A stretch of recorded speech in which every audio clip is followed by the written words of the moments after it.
Hi, the new topic for today is going to be the reasons why new businesses fail. New businesses can fail as a result of the internal factors or the external factors. And the number one factors that causes the reasons why businesses fail is poor management strategy or poor business strategy or poor business model. A business model is a model that's meant to serve as a roadmap for a business, a new business or a whole business or an existing business to be able to strive for a greater height or a greater growth. So when the new business is starting, there's need for a proper planning, a proper management of a good strategy that's meant to be displayed or demonstrate how the goals and objective of the business can be achieved. In order for a business to succeed, there's need for a business to have a clear picture of the roadmap, which is this business model or the business strategy. They can picture out how they are trying to achieve their growth in the next 5, 3, 4, 10 years. So this is very key because not doing this can affect the business, which can drive the business into a pitfall, and they will be unable to maintain the flexibility in the competition that they have with their peers. The technique or the marketing strategy of the business covers the goals, the product, the price, the promotion, and the resources of the business. Without a company or without the organization, without a business to be unable to find out or to filter out all these needs and the reason why they're necessary, the customer base will be declining because there's need for them to improve their brand and also to allow the customer to be able to feel the value of what they're proposing into the market.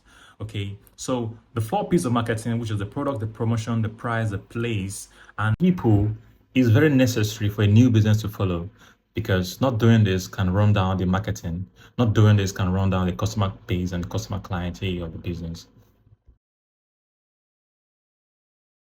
Poor capital or having an inadequate capital that can affect the business.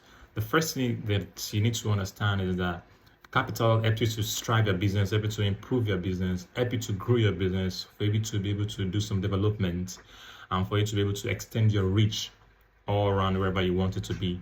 So inadequate capital can cripple your business as well, and it can affect the operational day-to-day activities of the business because you will not be able to run your business every day when you have low capital and you have inadequate capital. This also brings the problem of having the inability to invest or inability to grow your business into extended areas, or even if you want to do like your peers. And poor capital as well can also affect the business in the terms of having the cash flow problems. You have a struggle to make your cash flow or to pay your suppliers or pay your creditors. And this can also guarantee you to have missed opportunities. Okay, when you have an opportunity for you to expand, when you have an opportunity for you to develop a new product, you can miss the opportunity because you don't have the adequate capital to do that. External factor issues. Trying to understand the external factor issues, there's need for me to talk about the PESTEL. The PESTEL is an acronym for PESTEL, which is the political, economical, the social, technological, environmental, and the legal. This is an acronym that suggests or that helps to demonstrate how the impact of the external factors that I've listed above can impact your business, because these factors can have a great impact or a little impact on the operational activities of your business. So the political factor, which is the government policies, the change in corruptions, the change in how the government operates in a particular country, can affect your business. The economical factor basically deals with the economical policies, the growth, economical growth, the economic influences.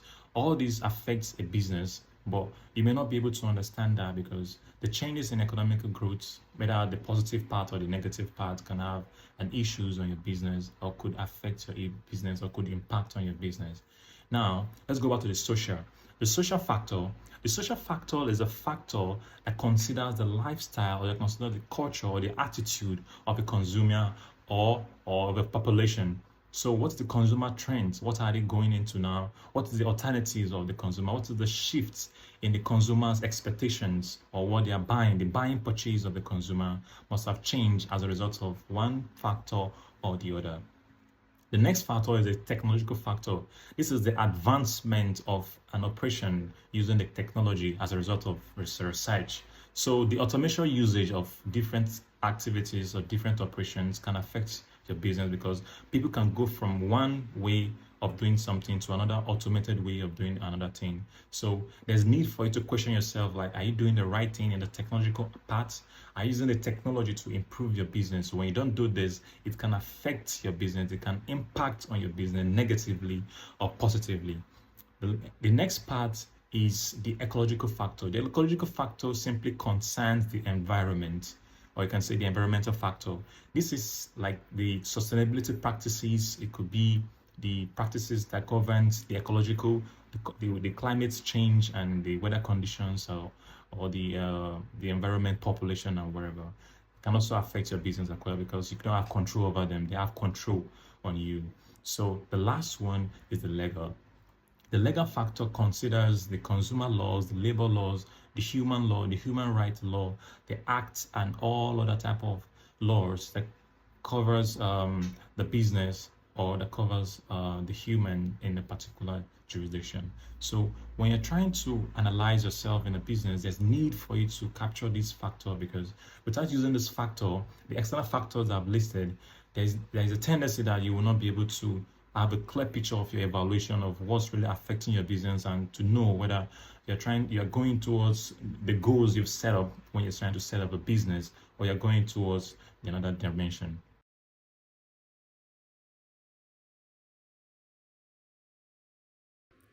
The internal factors, when you talk about the internal factors, you're talking about the inward factors, which is the factors, or the factors that the business can control.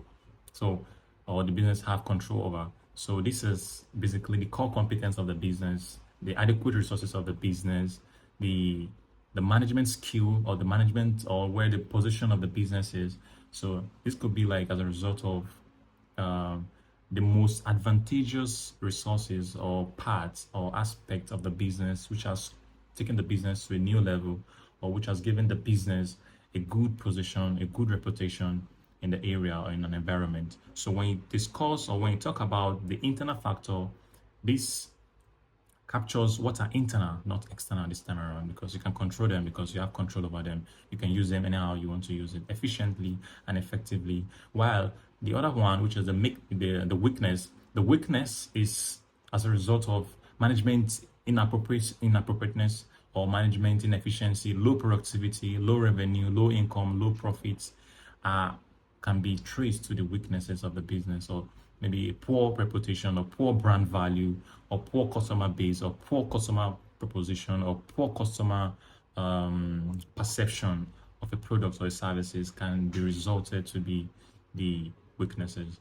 Other part of the internal factors can be the opportunity and the threats. Okay, so but they're more or less like external as well, because the threats, they're coming from the external side, like the external factors. So when you talk about the opportunity, what have you used, what have you seen around the environment that you can actually have opportunity to go for using your strengths now? Okay, because your strength is your core competence, it's your core advantage that you have, that you can use to edge yourself in the market, especially when you have a market that's full of competitions. Okay, maybe in the tech area, or maybe in the manufacturing area,